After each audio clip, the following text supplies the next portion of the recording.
سماع موتا یعنی مردوں کے سننے کی اس حد تک انکاری تھی کہ مردے نہیں سنتے ہیں، وہ انکار کرتی تھی کہ انہوں نے عبداللہ ابن عمر کے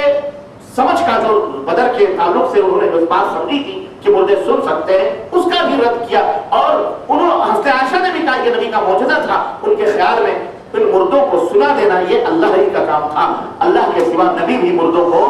نہیں سنا سکتے۔ اور اس میں کوئی شک نہیں کہ اما عائشہ رضی اللہ تعالیٰ عنہ کا اجتہاد عبداللہ ابن عمر کے مقابلے میں بہت بلند تھا۔ گویا میرے عزیزو حضرت عائشہ کے اجتہاد کے مطابق نبی علیہ السلام نے جو یہ کلمات کہے تھے ان بدر والوں سے کہ وہ زجر و توبیخ اور حضرتوں نے ندامت دلانے کے لیے کہے، جیسے کہ کوئی باپ اپنے بیٹے کو دریا میں تیرنے سے منع کرے۔ باپ نے کہا بیٹے دریا میں مت تیرو، لیکن پھر بھی بیٹا باز نہیں آیا اور جا کر کے دریا میں تیرا اور ڈوب کر کے مر گیا۔ اب اس کی لاش باپ کے سامنے لائی گئی تو باپ کے سامنے آنے پر بے اختیار باپ کے منہ سے یہ نکل جاتا ہے کہ میں نے تجھے کہا تھا کہ دریا میں مت جانا، آخر ڈوب کے مرا نا۔ جیسے ایک باپ اپنے بیٹے پر غصے میں یہ بات کہتا ہے، ایسے ہی نبی کریم صلی اللہ علیہ وسلم نے بھی ان کے مرنے کے بعد یہ بات کہی تھی۔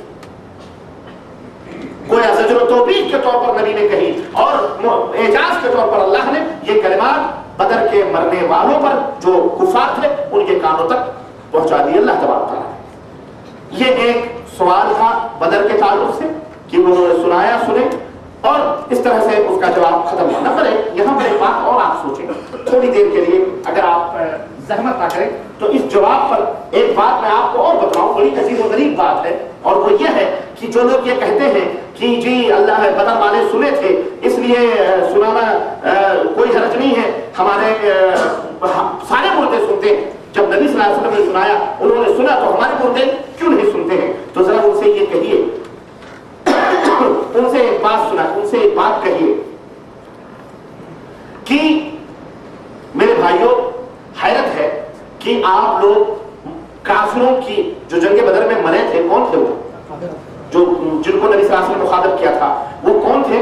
کافر تھے۔ کافروں کے سننے سے آپ دلیل پکڑ رہے ہیں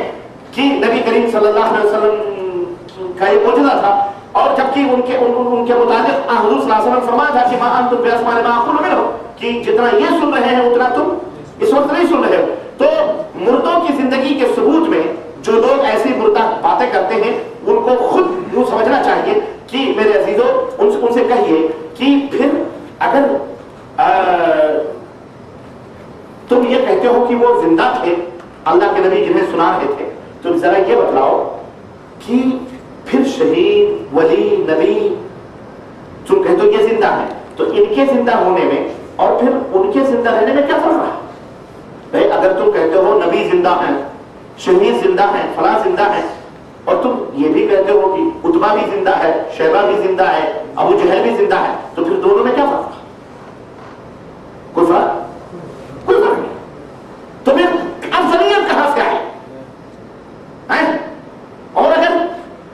یہ سننا جو تم کہتے ہو سننا، جو بدر والوں نے سنا، یہ دنیا والوں کے سننے کی طرح ہے، تو یہ معجزہ تھا، یقینی طور پر یہ معجزہ تھا، اور ایسے معجزات تو درختوں پتھروں کے ساتھ بھی نبی صلی اللہ علیہ وسلم کے ساتھ رہے ہیں۔ اور سنو یہ ایک بات اور اچھی طرح سے سنو کہ اگر یہ عقیدہ رکھا جائے کہ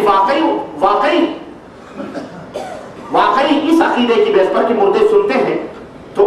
ان سے کہا جائے گا کہ ابو جہل اور مصر کے فرائنہ اور اسی طرح تمام لاشیں جو ہسپتالوں میں پڑی ہوئی ہیں، سارے مردے اگر ابو جہل سن سکتا ہے، عتبہ سن سکتا ہے، شیبہ سن سکتا ہے، تو سارے کے سارے یہ سن سکتے ہیں، جو ہسپتالوں میں پڑے وہ بھی سن سکتے ہیں۔ تو پھر بتاؤ کہ بندے ان کی زندگی کے بارے میں شبہہ کر رہے ہیں، یعنی پھر تمہیں جو ہے اگر تم اپنے ولیوں کو کہتے ہو کہ زندہ ہے، پھر ان کی زندگی میں تمہیں شبہہ کیوں ہو رہا کہ وہ زندہ نہیں؟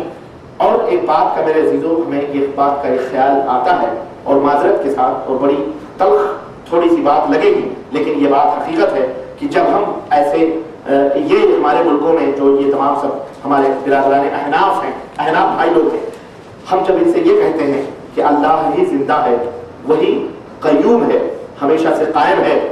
اس لیے مدد کے لیے اسی کو پکارا کرو، تو ہمارے یہی احناف بھائی کہتے ہیں کہ نبی صلی اللہ علیہ وسلم بھی تو زندہ ہے، نبی صلی اللہ علیہ وسلم بھی تو زندہ ہے، ان کو بھی پکارنا چاہیے۔ اور جب ہم یہ کہتے ہیں کہ نبی صلی اللہ علیہ وسلم قیامت تک کے لیے پیغمبر ہیں، اور آپ صلی اللہ علیہ وسلم کی رسالت زمین اور آسمان جب تک قائم و دائم ہے تب تک کے لیے قائم ہے، تو کہتے ہیں کہ جی ہم امام ابو حنیفہ رحمۃ اللہ علیہ کی تقلید کرتے ہیں، ہمیں ان کی تقلید کرنی چاہیے۔ یعنی اگر توحید اور شرک کی بات ہو تو نبی صلی اللہ علیہ وسلم کو زندہ کر دیتے ہیں، توحید اور شرک کی بات ہو تو نبی صلی اللہ علیہ وسلم کو زندہ کر دیتے ہیں، اور اگر اطاعت رسول اور ائمہ کی تقلید کا تذکرہ ہو تو حضرت صلی اللہ علیہ وسلم کو معاف۔ یہی تو بات ہے بھائی، اگر نبی زندہ ہیں تو پھر نبی کی اتباع اور پیروی کرو، امام ابو حنیفہ رحمۃ اللہ علیہ کی تقلید کیوں کر رہے ہیں؟ بات آئی نہیں ہے۔ اور میں آپ کو بتاؤں میرے عزیزوں، واضح طور پر یہ جتنے بھی ہمارے ملکوں کے اندر، ہمارے ملکوں میں جتنے بھی ہمارے حنفی برادران ہیں، چاہے وہ بریلوی ہوں یا دیوبندی ہوں یا کوئی بھی، یہ سب کا یہ عقیدہ ہے کہ نبی کریم صلی اللہ علیہ وسلم ایسے زندہ ہیں، نعوذ باللہ جیسے کہ دنیا میں زندہ تھے۔ اور ایک مولوی نے جو کہ امام اعلی حضرت فاضل بریلوی ہیں، یہ ان کی کتاب میرے پاس موجود ہے، یہ ملفوظ مکمل، یہاں تک انہوں نے لکھا ہے استغفر اللہ کہ اللہ کے نبی ایسے زندہ ہیں جیسے دنیا میں زندہ تھے، یہاں تک کہ نبی کریم صلی اللہ علیہ وسلم کی بیویاں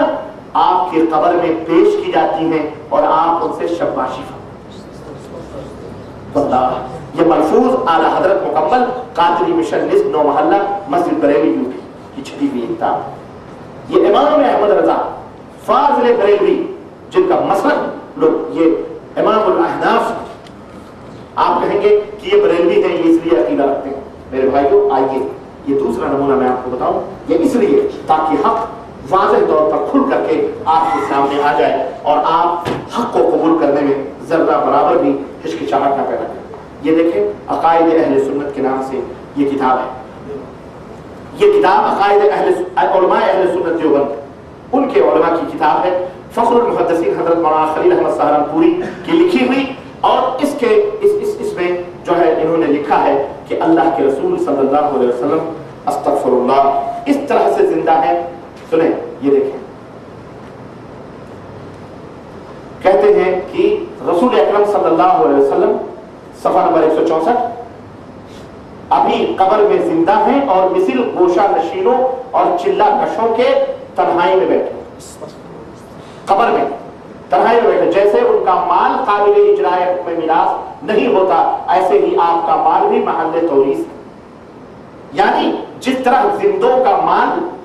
وراثت میں تقسیم نہیں ہوتا، اسی طرح نبی کریم صلی اللہ علیہ وسلم کا مال بھی وراثت میں تقسیم نہیں ہوگا کیونکہ آپ زندہ ہیں۔ استغفر اللہ۔ حالانکہ اللہ کے نبی نے فرمایا نبی جب مرتے ہیں تو مال و دولت نہیں چھوڑتے بلکہ وہ علم چھوڑ کے جاتے، یہ کہہ رہے ہیں مال چھوڑ کے جائے۔ سنیے یہ دیکھیں، کہہ رہے ہیں یہی نہیں بلکہ مولانا اشرف علی صاحب تھانوی ہیں، اور یہ مولانا قاسم نانوتوی صاحب ہیں حجت الاسلام، مولانا محمد صاحب قاسم نانوتوی، اور اسی طرح کہتے ہیں کہ یہ پورے